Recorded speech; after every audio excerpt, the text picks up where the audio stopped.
Merci, Monsieur le Ministre. La parole est désormais à Monsieur Philippe Michel Kleisbauer pour le groupe Modem. Monsieur le Président, Monsieur le Ministre et mes chers collègues, au-delà de la confiscation, il y a une question de saisie, et pas seulement pour les rodéos où ce sont des motos, mais derrière sur les véhicules. Et je voudrais élargir la question sur cette saisie et sur le gardiennage des véhicules. Pourquoi? Parce que ça donne lieu à une procédure administrative assez lourde entre le ministère de l'Intérieur et les domaines, avec des actes de la part du greffe, d'abord pour attribuer un véhicule au domaine et ensuite pour que celui-ci le réattribue aux forces de police, il faut à nouveau un acte.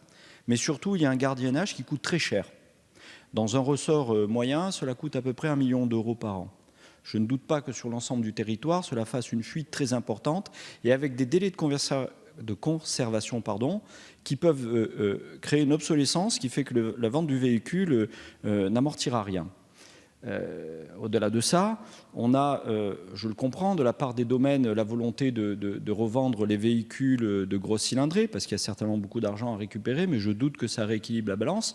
Mais comme nous allons devoir faire un plan pour l'automobile et permettre aux concessionnaires de déstocker des tas de véhicules neufs, je me demande si avec l'arrivée d'un pack de propositions de simplification administrative en vue de favoriser la relance de notre économie, nous ne pourrions pas nous plonger dans cette question de gardiennage des véhicules et de l'allègement de la procédure qui permettrait soit aux forces de police de pouvoir conserver des voitures ou les laisser, comme c'est fait dans certains ressorts, aux propriétaires, parce que ça peut être aussi une source de renseignement, mais d'arrêter ce va-et-vient avec les domaines et de limiter la casse et surtout limiter les coûts sur cette longue durée, plus de 15 ans, parfois presque 20 ans pour certains véhicules gardés à prix d'or.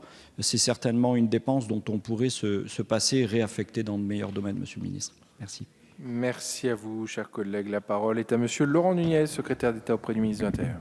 Merci, Monsieur le Président. Vous avez raison, effectivement, Monsieur le député, qu'on a une certaine lourdeur dans les procédures de saisie des véhicules. D'une part, la saisie, donc, vous l'avez rappelé, avant confiscation, avant décision de justice, et donc il y a un coût du gardiennage.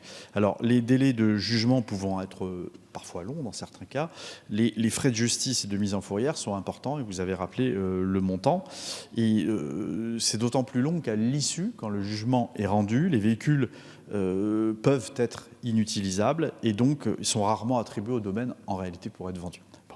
Donc le procureur de la République peut autoriser la destruction ou la vente avant jugement du véhicule saisi. Une des pistes de réflexion qui est la nôtre, pour répondre à votre préoccupation. Alors, vous savez qu'en réalité, certains services vont même conserver les véhicules pour éviter qu'ils soient mis en fourrière, ce qui n'est évidemment pas une pratique recommandée, mais qui existe.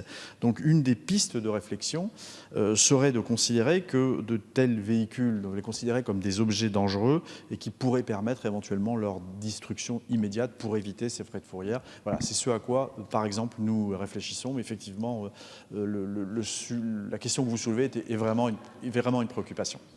Merci, Monsieur le Ministre.